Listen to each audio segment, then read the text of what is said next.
Good afternoon, Yusek. Yeah, last night, nag-issue po kayo ng statement denying yung accusations ni Senator Amy Marcos against the President and the First Family. Aside from issuing statements of denial, how does the First Family intend to respond, or does the First Family intend to hold the Senator accountable for her statements? Let's just wait and see.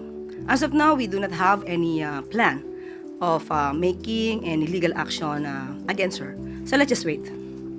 Ma'am, when and where will the President draw the line? Some political analysts are saying that the Senator's statements are a form of destabilization. Does Malacanang view it as such? And how does Malacanang intend to act on that? Let us check first all the facts and the statements that she made. Then it's up to the OJ, maybe Ombudsman, if they will make any initiative to investigate this matter. Next question mula po kay Jean Mangalus, PhilippineStar.com.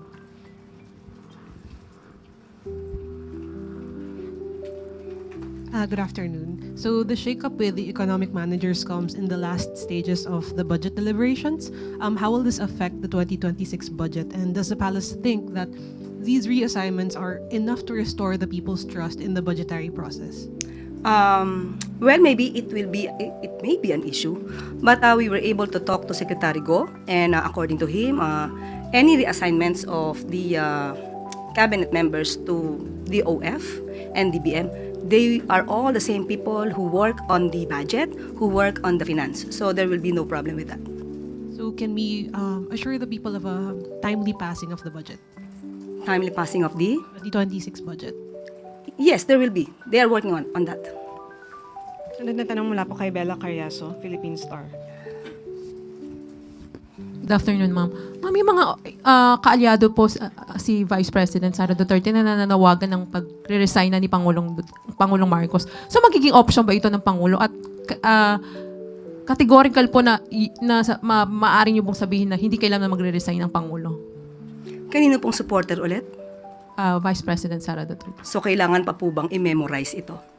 Lahat naman yata ng supporter ng Vice Presidente ang nais ay paalisin sa pwesto ang Pangulo. Bakit? Para pumalit ang Vice Presidente? So, option ba ito? The President is still working and keeps on working for the country. So, hindi po option sa administrasyon, sa Pangulo ang pagbibitiw. Ang Pangulo ay matapang na haharapin kung ano man ang suliranin ng bansa. At sila mga nag-iingay, sila ay ingay lamang. Follow up lang, ma'am. Ma'am, while si President Marcos po ang nagsimula nitong pag-investigate dito sa corruption allegations, hindi po nyo ba nakikita na nagbubumirang ito sa kanya at bandang huli siya pa yung talaga mapupuntiran itong investigation na ito? Hindi po natin nakikita nagbubumirang ito, pero ito ang nais ipakita ng mga propagandista, mga destabilizers para mailihis ang issue tungkol sa talagang nasasabing sangkot dito. Mga sangkot na nanais na makaligtas at makalusot. Dahil kapag nawala ang Pangulo sa kanyang pwesto, malamang muli magiging maligaya ang mga nasasabing sangkot dahil ang susunod na liderato, ipagpapatuloy kaya itong paninindigan ng Pangulo na sawatain at pugsain ang korupsyon. One related question from Ivan Mayrina. Yusek, does the President feel compelled to personally and directly confront the allegations against him? What do you mean? Yung siya po mismo ang sasagot. Ano bang dapat sagutin? Well, corruption allegations and the allegations of drug use. Sino po ba ang nagbibigay ng alegasyon tungkol sa korupsyon? Ang sinabi ni Zaldico, pauwiin po natin siya dito, ibigay niya ang tamang mga dokumento niya kung meron siya, at saka po natin sagutin ang inyong katanungan. Pero ganun pong hindi siya magbibitiw ika ninyo. But how is this going to affect his governance? Kasi whether true or not, meron po itong impact, for example, maybe sa international community or maybe domestically, meron pong mga nagdududa sa mga aligasyong ito. Ang mga magdududa lamang dito ay yung hindi gagamit ng kanilang isipan para alamin ang katotohanan. Matagal ng issue ang mga binabato sa Pangulo. Ito ay napasinungalingan na natin. Nagkaroon na po ng resulta na galing sa St. Luke's about the drug test. At pati po yung mga AI video na ipinupukol sa Pangulo na napatunayang peke, lahat po yan ay nasagot na. So, hindi po ito makakasira sa Pangulo dahil alam ng taumbayan, mas maraming taumbayan ang naniniwala sa ginagawa ng Pangulo para sugpuin ang korupsyon. Sunod na tanong mula kay Alvin Baltasar, Radyo Pilipinas. Yusek, good afternoon po. Yusek, sa mga naging accusation, revelation kay Pangulong Marcos, from video ni Saldico hanggang yung kahapong statement ni Senator Amy Marcos, sa assessment ninyo, nakatrigger ba ito ng public outrage against the President? Sa tingin po natin, nakatrigger ng public outrage, hindi sa Pangulo. Kung hindi, bumabalik ito sa kasinungalingan nila Saldico at sa ni Senator Amy Marcos. Marami na po mga eksperto, marami na rin po na mga liderato na nagpapatunay na ang sinabi ni Saldico ay kaduda-duda. Hindi magmumula sa amin, kundi yung iba mga mambabatas na nagsasabing hindi ka panipiniwala ang sinabi ni Saldico. Kaya mas mabuting umuwi siya dito para patunayan niya ang kanyang mga bintang. Bintang na sa ngayon ay walang basihan. Patungkol kay Senator Amy, kitang-kita naman po natin kung sino ba yung kanyang pinoproteksyonan. Kitang-kita nyo na ang Pangulo ang gusto niyang sirain, pero ang pinoproteksyonan niya ay yung may issue tungkol sa korupsyon na si Vice Presidente. Hindi man lang niya iningayan ang patungkol sa issue ng confidential funds. Hindi rin niya iningayan ang pagpapadala sa dating Pangulong Duterte sa ICC. Ang ininga niya dito ay pabor pa mismo sa taong umaming siya ay murderer. Hindi man lang yata niya inisip ang kalagayan ng mga taong di umanong biktima ng EJK. So kita niyo naman kung saan siya patungo, kaya wala siyang gagawin kundi isang desperadong aksyon. Sirain ang Pangulo para proteksyonan ang kanyang mga kaalyado. Sunod na tanong mula kay Ann Soberano, Bombo Radyo. Yusek, good afternoon. Just a reaction lang from Palace. Ang House of Representatives kasi kahapon, yung mga House leaders sinabing solido po ang House of Representatives kay PBBM and fully support PBBM sa kabila po ng kaliwat ka ng ingay na ibinabato sa Presidente. Maraming salamat at dahil marami pa rin po naniniwala sa ating Pangulo. Dahil ang mga taong gumagamit ng kanilang isipan at nag-a-assess ng katotohanan, maniniwala sa ginagawa ng Pangulo. Ang pagsugpo sa korupsyon. Alam nila na ang lahat ng ibinabato sa kanya at ingay na ibinabato ng mga destabilizers ay pawang ingay lamang upang magdulot ng kaguluhan sa ating bansa. Ma'am, nasagot niyo naman po yung issue na yung regarding sa legal na hakbang ng posibleng legal na hakbang na gagawin ng first couple laban kay Senator Amy Marcos. Sabi niyo wait and see. Pero kukuha lang po ako ng reaction din. Si Majority Leader Sandro Marcos nagbigay din ng pahayag kay Senator Amy at sinabi niya na hindi ito asal ng isang tunay na kapatid. Tinawag niya itong web of lies. Reaction lang. The Palace. Yung kasinungalingan naman po talaga, kitang-kita niyo naman po. This is the same playbook ng kanyang mga kaalyado. Unang araw pa lang yata sa Maisog Rally, ito na po ang iniingay. Pero after a while, nagsalita ang dating Pangulong Duterte na walang katotohanan ng kanyang binibintang patungkol sa paggamit ng droga laban kay Pangulong Marcos Jr. So, paiba-iba ng kwento, pero isa lang ang adhikain, tanggalin ng Pangulo sa pwesto. Yun po sinabi ni Majority Leader, ma'am. Sorry. Hindi ito asal ng isang tunay na kapatid. At, yun nga. Ano po yung reaction ninyo? Well, I cannot speak for Congressman Sandro. Kung ano po ang sinabi po niya, although meron akong kopya, sabi niya, hindi ito asal ng isang tunay na kapatid. I think he's talking about the character, the attitude of being a sibling. So, totoo naman, sa kapwa natin Pilipino, hindi naman talaga asal ang manira ng sarili mong kapatid. Salamat, ma'am. Sunod na tanong mula kay Samuel Medinilla, Business Mirror. Good afternoon po, ma'am. Nung mga nakaraang linggo, nakapagbigay na po ng assurance yung Malacanang regarding po dun sa mga economic indicators tsaka targets na ma-achieve. Kaso recently po, after po mag-resign ni Executive Secretary at ni DBM Secretary Pangandaman, is the government still confident na ma-achieve pa rin niya yung mga economic targets niya this year? Yes po, yan po nga ang ating good news. Ekonomiya ng bansa na nanatiling matatag at bukas para sa mga investors. So mamaya babanggitin ko yan. Follow-up na lang po. Bali, paano po ma-maintain ng Marcos administration yung trust ng public at ng business sector? Unang-una, ano po ba ang nilalabanan ng Pangulo? Kitang-kita po natin ang nilalabanan niya, korupsyon. Kapag po ba kayo ang investor, hindi po ba mas gugustuhin nyo ang leader na kumakalaban sa mga korupsyon, sa mga maanumalyang trabaho sa gobyerno? So, kung kayo investor, mas dapat kayo magtiwala sa panahon ngayon ni Pangulong Marcos Jr. dahil kahit mismo siya, ang gusto niya, malinis ang bansa mula sa korupsyon. Bale ma'am, so far wala pong business sector, business group na lumapit sa Malacanang para mag-follow up kung ano na nangyayari doon sa mga cabinet. Wala akong update sa ngayon. Thank you po. Isang related question mula kay Chloe Ofana, Business World. Good afternoon po. Yung pag-a-assign po kay Secretary Recto as ES, isa po ba doong reason is yung para matulungan po ang Philippine economy to improve sa quarter 4 and ma-reach po natin yung GDP growth target natin for the year? Hindi naman nawawala ang pagiging ekonomista kay Executive Secretary Ralph Recto. So kung ano po yung maitutulong niya, ibibigay niya naman po yun. So we expect po a bigger role from Secretary Recto po para to reach these targets. Yan naman po ang kanyang pinangako. Thank you po. Sunod na tanong mula kay TJ Mendoza, Net25. Afternoon, Yusek.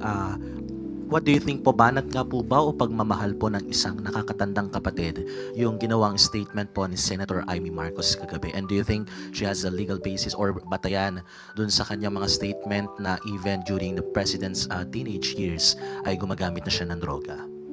Parang may nabasa ako sa isang news na ang ating Pangulo ay nag-donate ng kanyang kidney sa kanyang ama. Paano po kayo makakapag-donate ng kidney ang isang tao na hindi healthy? So, banat o pagmamahal? Pagmamahal ba ang paninira sa sariling kapatid? Paninirang walang basihan. So, alam naman natin, muli uulitin ko, mas pinoprotektahan niya ang mga taong may issue about corruption, mas pinoprotektahan niya ang mga taong umamin na murderer kaysa sa kapatid niya na nagsasagawa lamang ng pagpapaimbestiga para mawala, masugpo ang korupsyon sa bansa. And a quick follow-up lang po, is it the right time to for PBBM to do a hair follicle test? Kasi kanina po may post po si Senator Amy Marcos, sabi niya kakasa siya doon sa DNA test, basta kakasa din sa hair follicle test si PBBM. Same station. Yes, Net25. Yes. Ulitin natin. Uulit-ulitin natin. Hindi po tayo magpapadala kung ano ang sinasabi ng mga maiingay. Matagal na po itong naresolba. Uulit-ulitin ko paulit-ulit. Ang Pangulo po ay malinis at ang Pangulo po ay hindi magpapadala sa anumang pag-uudyok. Pag-uudyok ng mga destabilizers, pag-uudyok ng mga obstructionists na walang gagawin kundi magbigay ng mga kondisyon, magbigay ng pag-uutos sa Pangulo kahit hindi na po ito naaayon sa kanyang pagtatrabaho. Sunod na tanong mula kay Cresceline Catarong, SMNI. Good afternoon, Yusek. Sa tingin po, regarding po rin po sa allegations ni Senator Amy, sa tingin po ng Malacanang ay gaano kalaki yung epekto ng mga allegasyong ito sa kredibilidad at imahe ng administrasyon po sa international community? Muli, international community, alam natin sila ay nag-a-assess, nag-i-evaluate gamit ang tamang data, gamit ang tamang facts. So, ang maaari lang mabudol ng mga ito ay yung mga taong hindi nag-iisip o yung mga taong isa lang ang adhikain, gibain ang gobyerno ni Pangulong Marcos Jr. Yusek, another po, kamusta po yung suporta ng uniform personnel po sa administrasyon matapos yung itong mabigat na aligasyon po ni Senator Amy? Hindi mabigat ang aligasyon ni Senator Amy. Walang basihan. Kwentong walang kwenta. Kwentong kutsero. So bakit magkakaroon ng pag-aalala ang mga miyembro ng AFP? Wala, hindi dapat seryosohin ang mga aligasyon ni Senator Amy. Isa lamang itong ingay. Thank you po. Sunod na tanong mula kay Tuesday New, DZBB. Hi, Yusek. Ano po ba ang plano ni Pangulong Marcos dito kay Deputy Secretary Sani Angara? Kasi at one point nabanggit din po ang pangalan ni Secretary Angara na di umano kasama doon sa mga nakinabang sa kickback sa flood control projects. Magsasubmit din po ba si Senator Angara ng resignation letter if ever tatanggapin ba ni Presidente? It's just a hypothetical question. Hindi po natin masasabi. Dahil kung ang paniwala naman po ni Secretary Angara ay siya'y malinis at walang dapat na ikabahala, hindi niya kailangang mag-submit ng resignation. Another one, ma'am.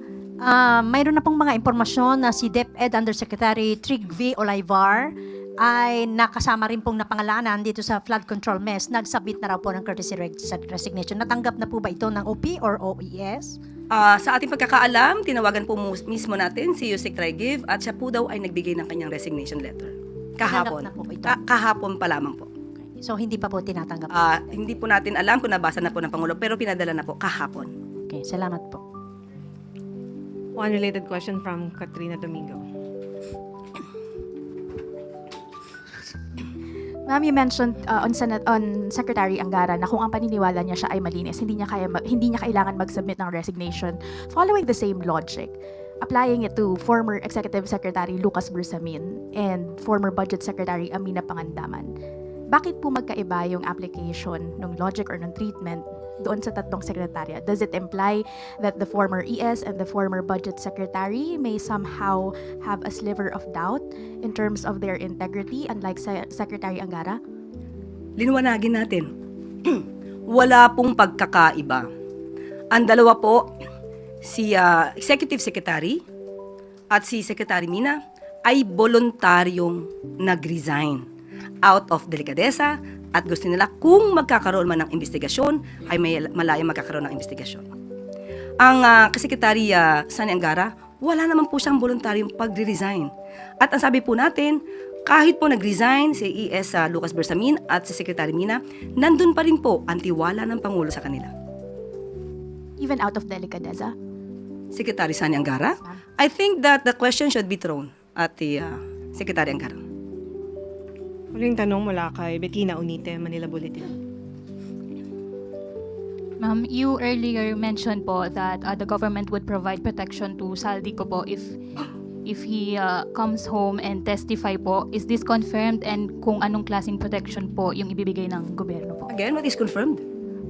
Kung magbibigay ang gobyerno ng protection po if he comes home and testifies. Kahit naman po sinong Pilipino ang uuwi dito at sinasabing nanganganib ang kanilang buhay, bibigyan po ng protection ng gobyerno. At pati po ang Office of the Ombudsman sa ating pagkakadinig ay sinabing po proteksyonan po siya. Ivan Mayrina, GMA 7. Yusek, have you spoken to the President since last night nung nag-deliver po ng speech niya si Senator Amy? Napapansin po kasi natin sa messaging ninyo ngayon, you're not holding your punches anymore. What do you mean I am not holding my punches anymore? Direktan nyo na pong kino-question ang mga aksyon ni Senator Amy, ang kanyang motibo. Ito ho ba ay may basbas ng Pangulo? Itong messaging ninyo, what you're saying to the public about Senator Amy Marcos? Ang mandato ko dito, hindi lamang maging tagapagsalita ng palasyo, kung hindi ang mandatong ibinigay sa akin ng Pangulo ay to counter fake news. So ang sinasabi po natin dito ay para malaman ng tao ano ba ang katotohanan. Kung hindi po tayo magsasalita, maliligaw ang kapwa natin Pilipino. Yes, nagkausap kami ng Pangulo, pero kung anong pinag-usapan namin, hindi ko na po i-reveal sa inyo. Again, the question, ma'am. May basbas po ng Pangulo ang inyong messaging dito tungkol kay Senator Amy. Anong messaging po ba ang sinasabi? Madami na po ako sinabi. Yes, ma'am. Yeah, all of the things you said. Okay, muli, uulitin ko po, ang ating isa sa mandato ay to counter fake news. So lahat ng aking sinasabi dito, at ito ay para ma-counter ang fake news, lahat po yan ay may basbas mula sa Pangulo. Maraming salamat, Yusek. Tuesday New, DZWB. Ma'am, pahabol lang, ano po. Ang business group po, ECO, particularly si Ginoong Sergio Ortiz Luis Jr., ay tahasan na pong nagsalita na dismayado sila sa nangyayari ngayon. Nakakapirwisyo na raw po sa kanilang mga negosyo itong nangyayaring anomalya sa flood control project, sa aligasyon sa Pangulo. Parang ang sinasabi po niya ay tapusin na yung ganitong mga kontrobersiya at ano raw po ang inaasahan nilang gagawin ng palasyo para itong mga ito ay hindi na makaabala sa takbo ng negosyo sa bansa. Totoo naman po, ang mga ingay nito nakakaapekto po to sa ekonomiya. Pero ano po ang maaaring gawin? Isinisigaw ng ibang mga grupo. Dapat maging transparent, dapat ipakita, isa publiko ang paghihiling ng ICI. Pero ang pagsasapubliko ng anumang hearing, nakakapagdulot ito sa pagpapagulo. Although nakikita natin ang katotohanan, pero nagiging issue siya everyday. At itong mga isyong ito ay nakakaapekto sa ekonomiya. So, paano pahihintuin to? Kapag ipinahinto na isa publiko ito, sasabihin naman ng mga nag-a-advocate ng freedom of expression and transparency and accountability, ay tinaktakpan ng gobyerno ang paghihiring. Tinatakpan ng gobyerno ang mga dapat na isiwalat. So, ang Pangulo, kung ano ang nararapat, gagawin niya. Hindi niya hahadlangan ang paghihiring, hindi niya hahadlangan ang managot, ang dapat na managot. At sana, maisip din ng mga kababayan natin, yung mga maiingay lamang, yung walang lihitimong adhikain, naaapektuhan po ang ekonomiya natin sa mga ingay ninyong walang kakwenta-kwenta.